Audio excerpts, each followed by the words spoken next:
શિક્ષણ સમિતિની શાળામાં પ્રાર્થના વગાડવા બાબતે શાળાના આચાર્યને નોટિસ પાઠવવામાં આવી। નગર પ્રાથમિક શિક્ષણ સમિતિ સંચાલિત કવિદુલ્લા કાક શાળામાં પ્રાર્થના વગાડવા બાબતે બાજુમાં આવેલ ખાનગી શાળા દ્વારા ડીઈઓને ફરિયાદ કરવામાં આવી હતી, જે સંદર્ભે ડીઈઓ દ્વારા શિક્ષણ સમિતિમાં નોટિસ પાઠવવામાં આવી હતી। જે બાદ શાસન અધિકારી દ્વારા નોટિસ પાઠવી ખુલાસો પૂછવામાં આવ્યો છે, જેના વિરોધમાં આજે નગર પ્રાથમિક શિક્ષણ સંઘ વડોદરા દ્વારા નગર પ્રાથમિક શિક્ષણ સમિતિની મુખ્ય કચેરી ખાતે આવેદન આપવા પહોંચ્યા હતા।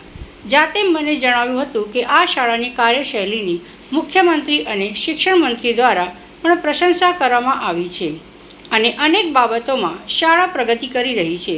શાળાના આચાર્ય શાળા ઉત્તરોત્તર પ્રગતિ કરે તે દિશામાં અથાગ મહેનત કરી રહ્યા છે, ત્યારે શાળાના આચાર્યને નોટિસ પાઠવી ખુલાસો પૂછવામાં આવ્યો છે તે તદ્દન ગેરવ્યાજબી છે। શાળાના પ્રાર્થના ગુજરાત સરકારના પરિપત્ર મુજબ અને આપના સમયપત્રક મુજબ જ શાળામાં કરવામાં આવે છે।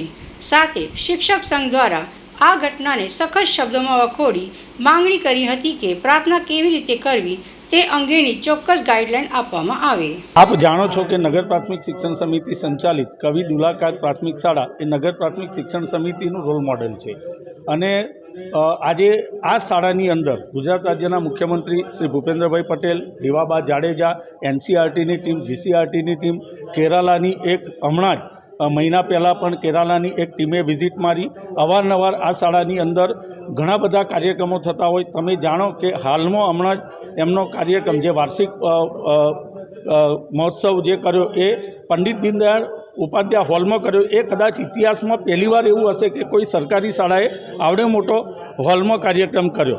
આ શાળા એક રોલ મોડેલ છે અને આ શાળાના આચાર્ય જીગરભાઈ ઠાકર એ પૂરી ખંતથી અને નિષ્ઠાથી કામગીરી કરતા હોય છે, પરંતુ અવારનવાર કોઈને કોઈ રીતે નગર પ્રાથમિક શિક્ષણ સમિતિ દ્વારા એમને આ બીજી વાર નોટિસ આપવામાં આવી, એનું અમને દુઃખ છે। આજે એમની બાજુમાં એક ગુરુકુળ વિદ્યાલય છે, અમે કોઈ સ્કૂલની આમાં એ નથી કરતા, પરંતુ એમની રજૂઆતના આધારે આજે આપણી શાળાના આચાર્યને નોટિસ આપવી એ અયોગ્ય છે અને એ વાતના દુઃખને લઈ આજે અમે અહીંયા આગળ મળવા આવ્યા છીએ અને અમે અમારી શાસનાધિકારીને અમારી લાગણીઓ વ્યક્ત કરી કે ભાઈ તમે જો જીગરભાઈ ઠાકરને બોલાવીને પૂછ્યું હોત કે આ બાબતમાં શું છે, તમે આ ખુલાસો આપ્યો, એના કરતાં મૌખિક રીતે પણ પૂછીને આનું સમાધાન લાવી શકતા હતા।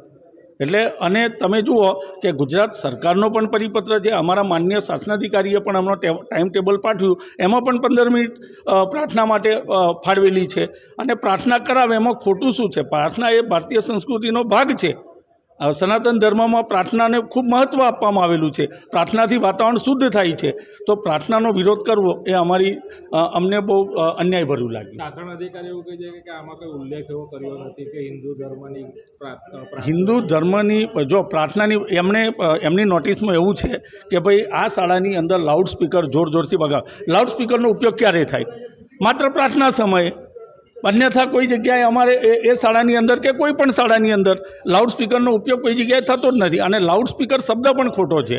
સ્પીકર વગાડવામાં આવે છે અને 2000 જેટલા બાળકો છે, 2000 બાળકોની અંદર તમે મૌખિક રીતે પ્રાર્થના કરાવો તો પણ એ પહોંચવાનું નથી। અધિકારી અજાણ છે તો હવે એ બાબતે અધિકારી જાણે, પણ અમને એટલો ખબર પડે કે પ્રાર્થનામાં જ લાઉડ સ્પીકર એટલે કે સ્પીકરનો ઉપયોગ થાય છે।